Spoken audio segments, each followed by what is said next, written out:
What's up, everybody, and welcome back to Fireside Giants. I'm your host, Anthony Rivardo, joined by my co-host, Alex Wilson. Of course, giving you guys the practice recap for day 10 of training camp, the last day of open training camp, and of course, day 2 of joint practices with the Detroit Lions.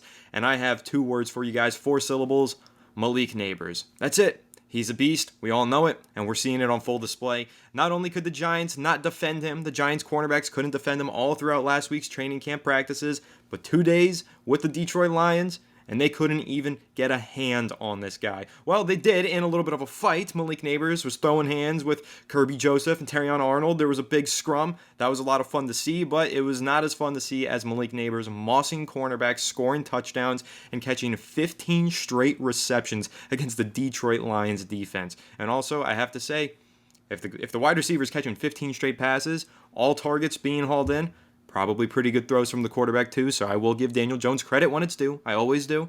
Got to give him credit. He played well today. He played well yesterday, and it looks like him and Malik Nabers are forming some pretty exciting chemistry here as the Giants continue to just impress in these training camp practices. Again, like I said yesterday, if you compare and contrast those practices with the Detroit Lions last offseason versus the 2 practices that they just had over the past 2 days, it's kind of a night and day difference. Last year, they got their butts handed to them. This year, they stood strong, and they were pretty even keel with the Detroit Lions. And man, there were a lot of highlights out of these practices. So we're going to go ahead and react to them, give you our main takeaways, and just discuss how good Malik Nabers is. But before we dive into all that, make sure to leave a like if you enjoyed this episode. Subscribe to the channel if you're new. Ring the bell so don't miss an episode, and comment your thoughts down below in the comment section. If you're listening on Apple or Spotify, please make sure to leave us a 5-star review. Go ahead and follow us on all of our social media channels at Fireside Giants. But without further ado, Alex, how are you doing today, my friend? And what is your reaction to day 2 of joint practices with the Lions? I'm doing great, man. And listen, we saw some excellent performances. And for all the people, it was not many, it was like maybe 1 or 2, saying that I wasn't giving Daniel Jones credit yesterday for his throws. He had some really nice throws today. There's your credit. There's his flowers. DJ had a good day today. And as you said, Nabers, I think he hauled in over the combined 2 joint practices like 18 of 19 targets.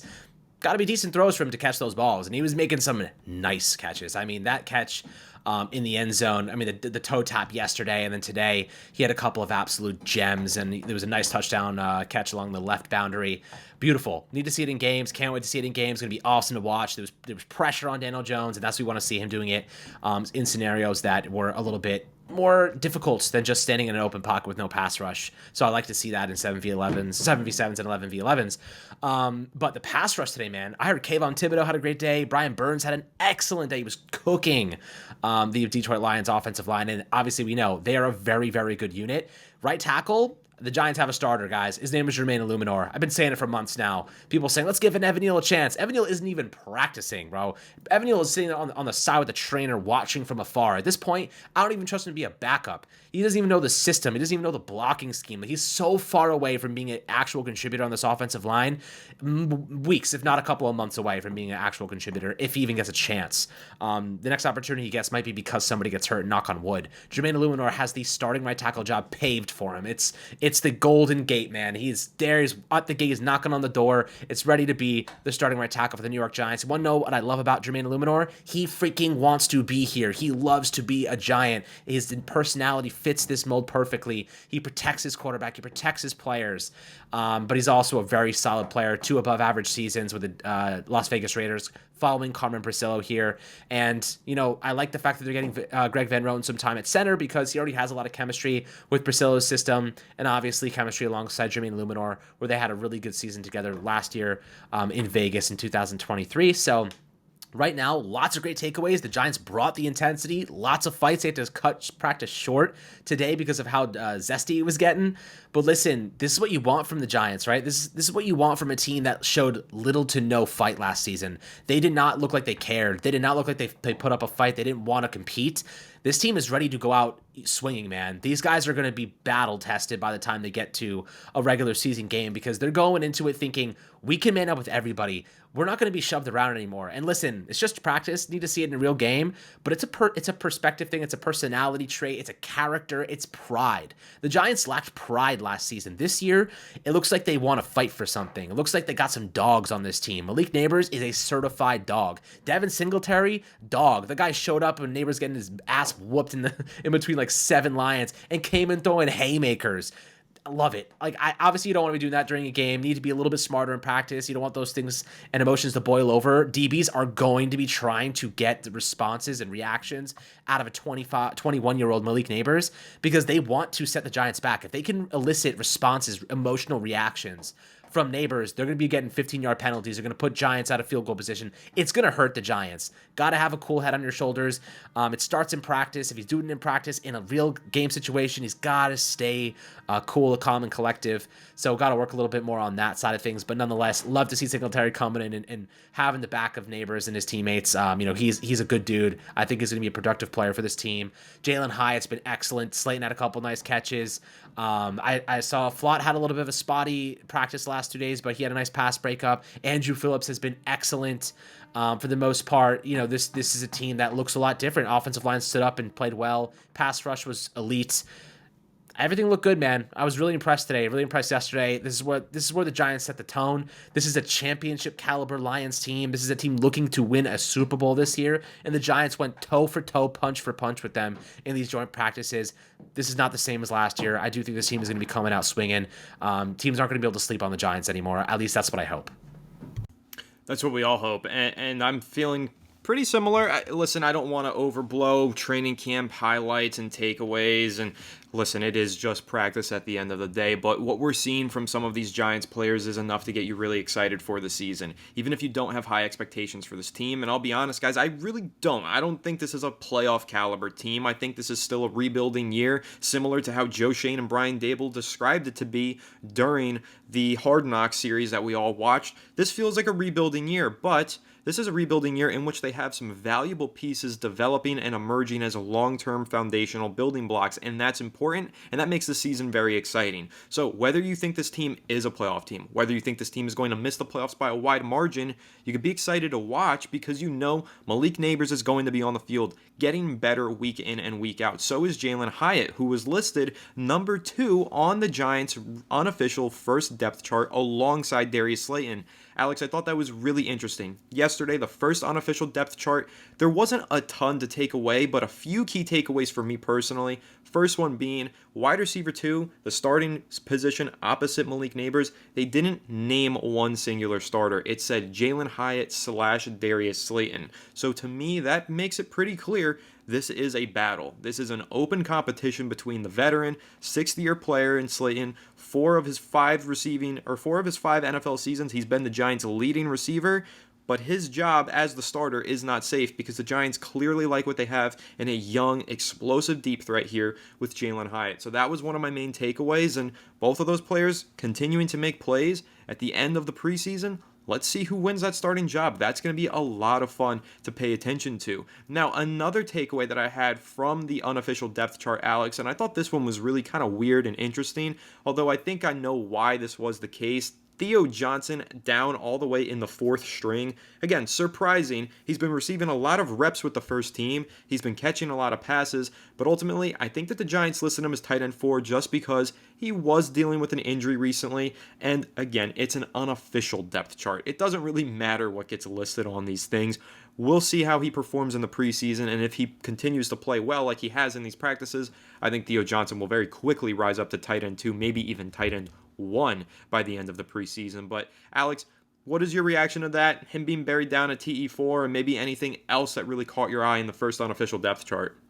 I think when it comes to the receivers and whatnot, look, Slayton has he does have the most chemistry of any receiver on this team with Daniel Jones. I'm not putting too much stock into the unofficial depth chart, but Theo Johnson being TE4, obviously, this is a guy I think is the starting tight end. Like, I know they have a couple of veterans. They have Daniel Bellinger, who's a solid blocker, but Theo Johnson is by far the tight end with the most upside on this team.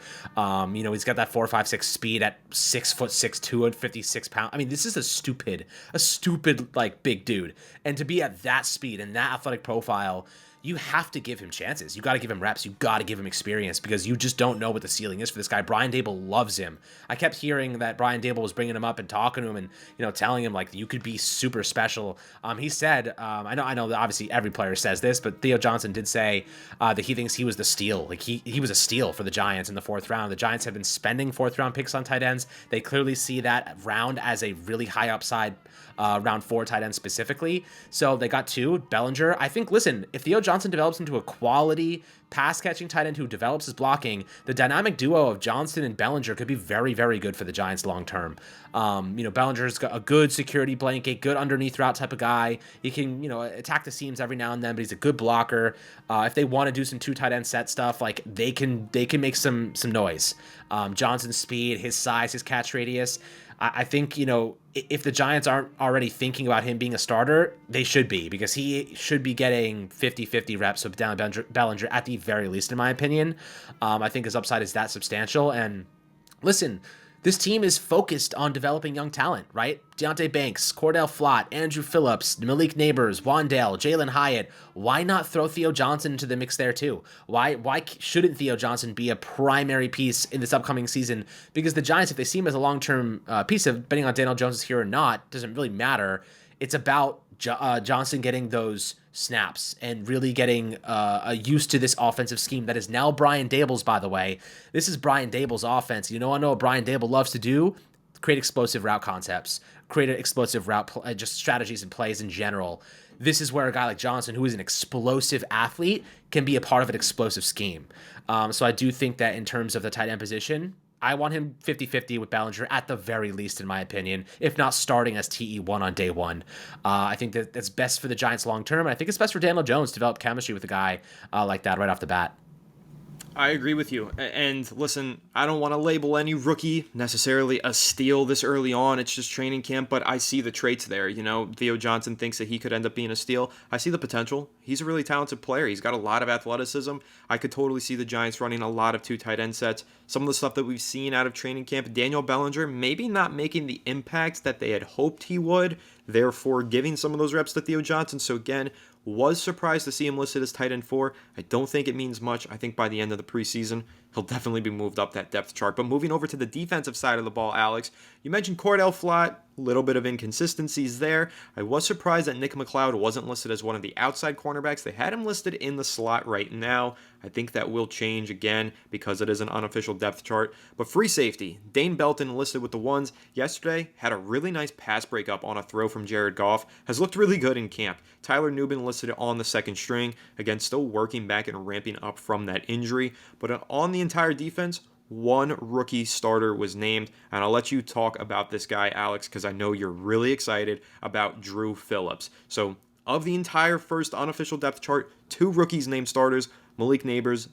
but number 2 was actually only Andrew Phillips, 3rd-round pick out of Kentucky in the slot. So, how are you feeling about that? Did you see anything from him today or yesterday that got you even more excited? Or, what is your main takeaway from the fact that it's just Nabers and Drew Phillips so far as the rookie starters? Well, I'll tell you what, Drew Phillips put up a show in the first joint practice against Amon-Ra St. Brown, one of the best receivers, if not the best slot receiver in the game. That is what you want to see, man. I don't care if he loses to Amon-Ra St. Brown because you're going to lose to him, but hold your own, man. He had a couple pass breakups. He was there sticky in coverage. He was physical, and he gained the respect of Amon-Ra St. Brown. I saw a clip of him, Amon-Ra giving a pat on the head, like, good job, man. Like, you played well there. You're a freaking rookie. And he had a great quote after the game, the practice yesterday. So far, what I love about him, he doesn't back down from a fight, man. He wants to be in the mix of it. He wants to be in the thick of it. Him being transitioned from a boundary corner to the slot obviously is a transition, but he's taken it in stride. He is the starting slot corner. He always knew it from the second he was drafted. And the Giants finding a quality nickel corner in the 3rd round, guys, that can start immediately, that is good freaking prospect evaluation, right? We don't know if he's going to be good yet. I'm just saying, we think he'll be good. If he is good, that might be one of the better draft picks the Giants have had in a long time, because you just do not find, especially because nickel corners is hard. It's a really hard position. We tried to put a Dory Jackson there last year, and he couldn't even hold his own, right? He was completely outmatched, could not hang. if you get a rookie who can step in and be an instant impact player at nickel corner in the third round, you did something really good. So right so far, the one thing that I know he's going to bring, intelligence and toughness. No, those are two things. They'll bring two things: intelligence and toughness. Those are traits he has. Those are traits. Those aren't just what he does on the field. Intelligence is a trait. The vision, the IQ. He's able to diagnose plays, diagnose route concepts, get ahead of receivers, mirror them. That is a film study thing. That is a experience thing. This is stuff he's developed over time. The toughness, part of his character, man. You either have it or you don't. You know what I mean? We saw Trey Hawkins bail out of some tackles last year. Doesn't scream toughness to me. This guy is right in the mix. He's trying to get in the mix there. He's trying to help stop the run and do everything he can. I think Drew Phillips is going to be a very, very good football player as long as he stays healthy. Knock on wood. So, I'm really, really optimistic about him. Excited to see him get some reps. Even if he struggles in his rookie season, you expect that, right? But you just want to see growth week over week. Don't make the same mistake a lot. Iron those things out. Of course, you're going to make mistakes. It's going to happen. Even veterans make them. But I think that this guy has the potential to be a very good nickel corner for the Giants, and it's a position that we've been sorely lacking at for the better part of 5 or 6 years.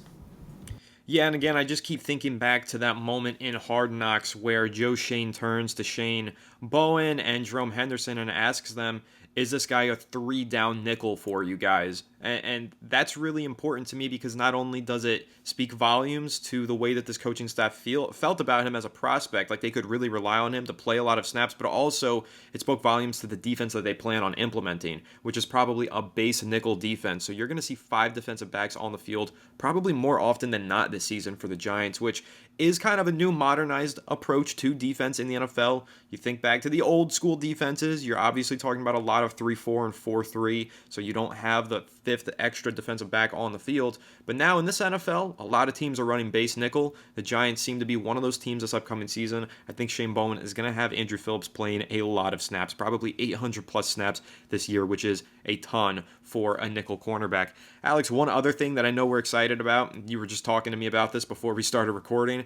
How about John Runyon just stonewalling Aleem McNeil? Oh, how about Andrew Thomas not letting anybody get by him on that Detroit Lions defensive line? How about just this offensive line looking really good against one of the best defensive lines in football? Again, guys, disclaimer, it's practice. It is a joint practice with the Detroit Lions. It's only training camp, so we can't put too much stock into this. We've gotten excited about the offensive line before. We've gotten our hearts broken before. So we're not going to get too excited, but we will give praise where it's due. Jermaine Illuminor truly is a starting caliber right tackle. Andrew Thomas looks like he's going to continue to be the player that we know he is.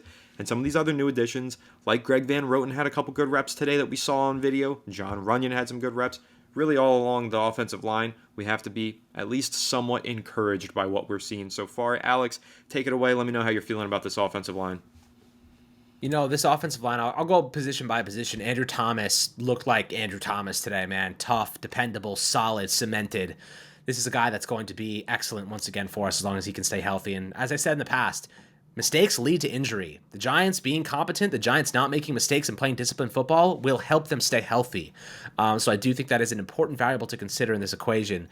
Left guard, you look at John Runyon. I watched him, as you mentioned, against Aleem McNeil. That's a guy that we've both loved coming out of the draft, and he's been tremendous for the Lions. Looked really good on the rep that I saw against him, man. He stood him up. And in these 1v1 battles, these offensive linemen, they're at a disadvantage because you're the defender in that scenario, right? These pass rushers have the ability to do different moves, make different decisions, and reactive. They're the ones that have the advantage. And when you have seen offensive linemen win that job, win that rep, they're doing a pretty damn good job. So John Runyon standing up, Aleem McNeil pushing him inside, that's a great freaking sign if you're a Giants fan. Watching the left guard position turn over every single week last year. Runyon is a very solid player, and you want to know something I love about Runyon? 3 straight years with over 1,000 snaps. Love that health history from him, knock on wood again. So, you love to see that from John Runyon. Really solid player. We're still missing John Michael Schmitz. They've been kind of rotating Greg Van Roten and Schlotterman and a couple guys there, so I'm not going to put too much stock into center, but right guard, Van Roten, and of course they have Aaron Stinney listed as the starting right guard, which I think was just a weird one because he's been playing more left guard recently. And then my guy Jermaine Illuminor at right tackle, who stood his own today and held his own and looked solid and cemented and above average. And guys, we have 2 above average offensive tackles now. That is not something that I've been able to say for a very, very long time. And not to mention 2 tough as nails offensive tackles, right? These guys play through injury. They defend their guys. They are just there to win. They want to play with the Giants. They want to win for the Giants. This is Daniel Jones' best chance, man. He's got 2 good offensive tackles. He's got a decent interior. He's got a great underrated receiver core, in my opinion, and some high upside tight ends as well, and guys like Theo Johnson, not to mention Devin Singletary, who's a solid running back, and Tyrone Tracy, who I think is solid as well. This is his best chance to have his best season, man. Jones got to have his best season. He's got all the support. The Giants can be competitive this year. Are they going to be a Super Bowl contending team? I don't know if we're there just yet. I don't think we're there just yet, but the development that I see happening in real time is very encouraging. And at the very least, I can buy into the growth, the upside, the trend, and the positive direction, because that's all we want to see, guys. I don't know about you. I just don't want to see the Giants be a joke. I want to see them getting better. I want to see them trending in better directions. I want to see them developing talent. That's all we want to see right now. And so far, we're seeing just that. That's what we're seeing, and that's what training camp is for. You're 100% right. Developing talent, seeing these guys practice and get better. And again, you have to keep reminding people every time we have these discussions, Alex, it is just practice, and we don't know if it's all going to translate to the regular season field. But if at least some of this stuff translates, the Giants will be a better football team this year. Daniel Jones looks way better this summer than he did at any point last summer, in my opinion. And I don't necessarily think that's recency bias or revisionist history. You go back and you search some of those highlight clips, or low-light clips rather, of last year's training camp, and you read up on those practice reports. Sure, there were some good moments, but generally speaking, he's kind of blown it out of the water this year, and I think a lot of that has to do with the fact that he does have an improved arsenal of weapons all around him, with Malik Nabers, Theo Johnson emerging, an improved offensive line in front of him.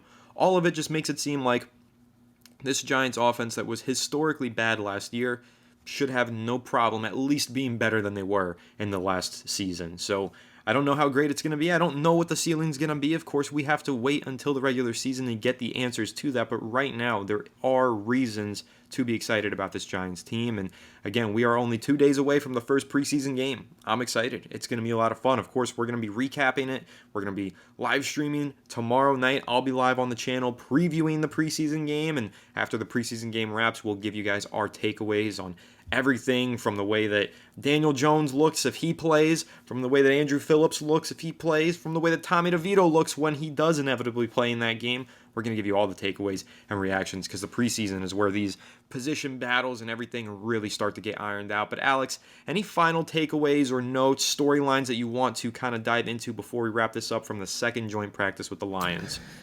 Just, I'll say this. This Giants team looked intense today, aggressive, feisty, and that's really what we want from them in regular action. That's what we're going to see from them during the season.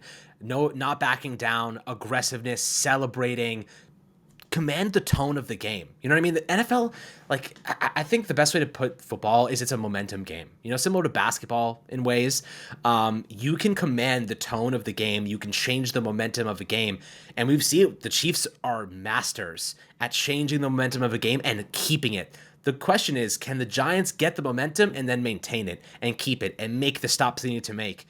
That's what differentiates good teams from great teams, the ability to maintain and keep the momentum and not lose it to the other team, which is what happens to teams like the Bills, and they play the Chiefs in the AFC conference finals. So, division finals. And that's kind of where the Giants need to get better, is just controlling the tempo, controlling the momentum and the energy. Guys like Nabers help you do that. Guys like Brian Burns help you do that. Bobby Okereke help you do that. Kayvon's help you do that. Dexter Lawrence's help you do that. We're hoping guys like Theo Johnson, like Andrew Thomas, those guys can change the outlook of a game with one play, one block, one catch, one run, one interception, one fumble forced. Deonte Banks is another guy I throw into the mix there. So, I do think that when you have guys like that, momentum-changing players, it's about building them up, developing their chemistry, developing their confidence. Practices like this are perfect examples of the catalyst that lend itself to developing confidence and motivation. And the Giants gained some motivation today, my friends. They gained some confidence this week because they stood up against a Super Bowl contending team and they beat the brakes off of them in a lot of ways. That's a good sign. That's a good sign of the personality and the character that this Giants team has, and not what we saw last year when they were just laying down. They weren't showing up to compete. They were getting beat up, and they were hanging their head. They didn't want to. They didn't want to fight back. This Giants team is trying to fight back, and I think that's something we can have pride in, especially as New Yorkers, man. We go through enough shit here. I think that we need to see our team mirror our perspective in life. Hardworking. We're always fighting the weather. I do think that this Giants team should be a representative of what this team always meant to be. What Joe Judge tried, what he said, I think this Giants team actually is trying to captivate that a couple years later. But I think that they're starting to show that fight that New York is really all about, in my opinion. Absolutely. Amen. I don't think I could have said that any better myself. So us New Yorkers, us former New Yorkers like myself, who has migrated down to South Florida, still love my New York Giants and love my New York City and New York State, and obviously hoping to see these Giants emulate the hard-working mentality of all New Yorkers across the globe who have moved elsewhere or still living up in the tri-state area. So love the Giants, love everything that we're seeing from them right now, and man, I can't get enough of these Malik Nabers highlights. We have posted a ridiculous amount of Malik Nabers highlights, fight clips, all of that fun stuff on the Fireside Giants Instagram and social medias. It's been a great time, and it's going to continue to be a great time, especially if we get to see some Malik Nabers during the preseason, live game reps. Man, sign me up. Count me in. But also, I think in the preseason, Alex, last note that I'm going to make, I really need to see some plays from Jalen Hyatt, because the Giants are trying to convince us right now that he could be taking that starting job from Darius Slayton. Darius Slayton's gone for over 700 receiving yards 4 times in his career. He is a great receiver. I need to see Jalen Hyatt really prove that he deserves that starting job and that the Giants aren't just giving it to him because he's younger and has potential. So that's probably the number one player I'm keeping an eye on as we get into Thursday's preseason game. Let me see Jalen Hyatt make some plays, but of course, I'll be keeping an eye on everybody and giving you guys the reactions to every single New York Giants player, storyline, takeaway, rumor, everything right here on Fireside Giants. So make sure to leave a like if you enjoyed this episode, subscribe to the channel if you're new, ring the bell so you don't miss an episode, and comment your thoughts down below in the comment section. If you're listening to Apple or Spotify, please make sure to leave us a 5-star review. Go ahead and follow us on all of our social media channels at Fireside Giants. Without further ado, we'll catch you all on the next one. Have a good one, and let's go Giants.